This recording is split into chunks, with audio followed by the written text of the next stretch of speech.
Guys, I hope you are well. You've got Mr. Everything English and welcome to the best channel on YouTube. I joke, but if you have not, please subscribe to the channel. If you have not, please follow me on Instagram. And if you don't know, I offer classes online and in person. So if you are interested, guys, drop me a message and do get in touch. Now, let's begin.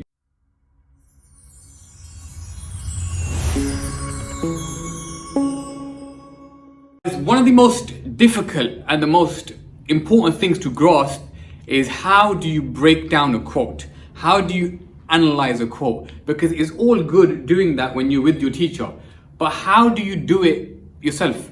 Now, when it comes to analyzing a quote, I call it vomit, because you almost want to vomit on your page. You almost want to puke on your page. Now, when I show you guys an example, you will get what I mean. Now, let's begin, guys. So the quote that we're going to analyze today is, let's go for a Christmas Carol and let's look at the quote, solitary as an oyster. That's the quote that we're going to be looking at for now.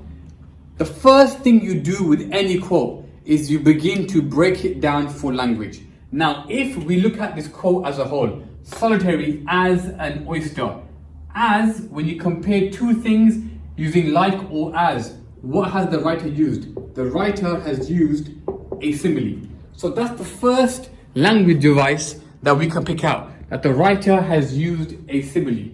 Now, if we're going to zoom in, we can zoom in to the word oyster. Now, oyster is a noun. And then we can zoom in to the adjective solitary. Okay. Now, that's the language part of our analysis done. That's the red pen out of the way. We now have picked out our three language techniques, if you like. We've got our noun, our adjective, and our simile. Now, let's start with the noun oyster. Guys, oyster, I'm going to make a note. An oyster, I'm going to write down duplicity. What does that mean? An oyster, guys, is almost double in nature. What does that mean? What do we mean by that? An oyster, guys, is hard on the outside and is soft on the inside.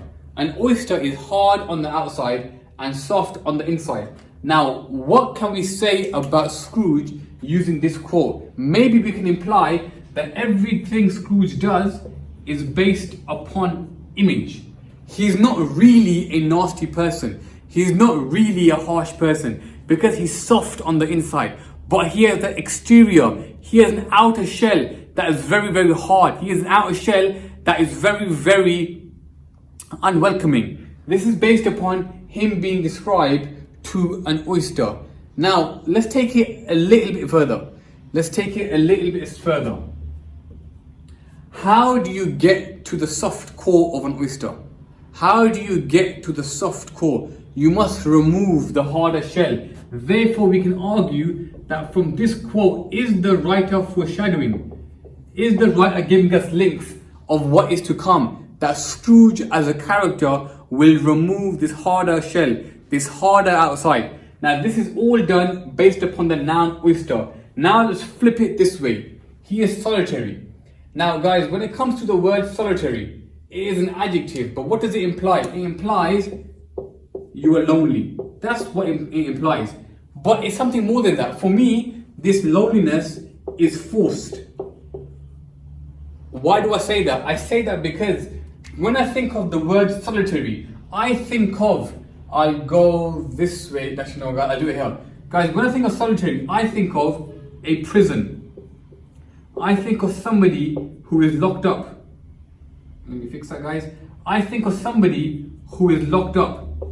Now, guys, why do I call it vomit on the page? Because as you can see, as I'm thinking, I'm writing. I've not rehearsed this.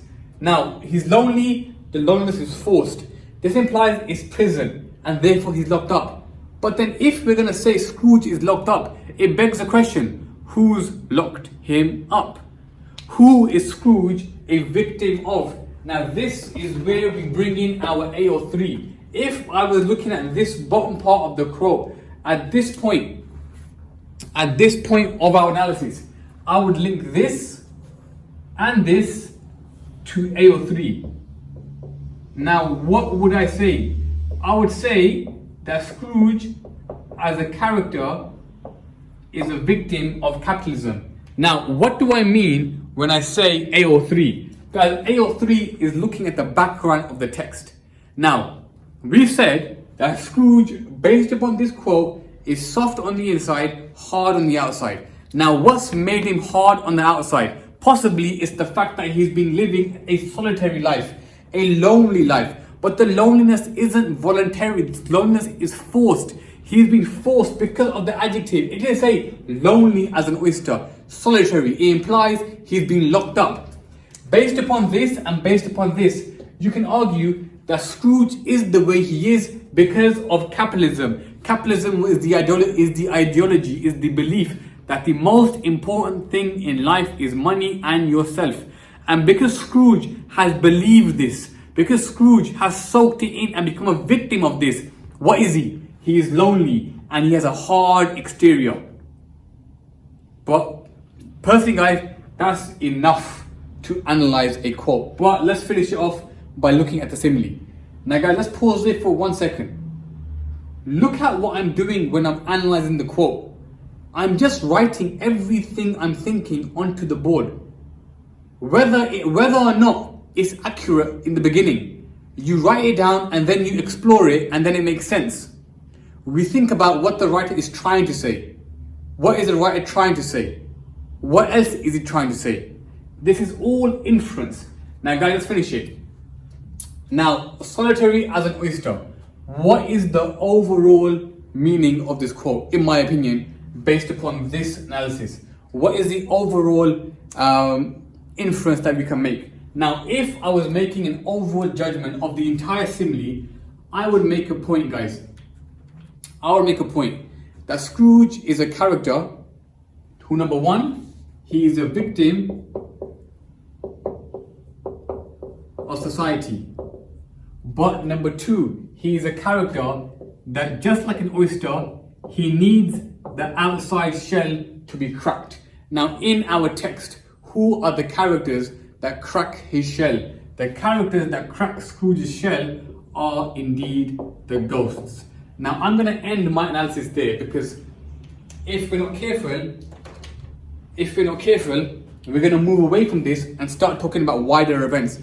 And I don't want to do that yet. I want this video to focus on this and this only. So guys, let me talk you guys through it one more time. This was our quote. Our quote was, Scrooge is as solitary as an oyster.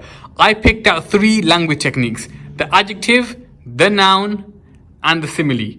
We started off by talking about how the noun itself shows that maybe Scrooge has a duplicity of nature. Maybe Scrooge has a double life. Because just like an oyster, which is hard on the outside and soft on the inside, Scrooge is also hard on the outside, soft on the inside. Meaning, maybe he's not really a nasty person. Maybe it's an act. Maybe it's a performance. But really deep down inside, he's a soft, kind-hearted person.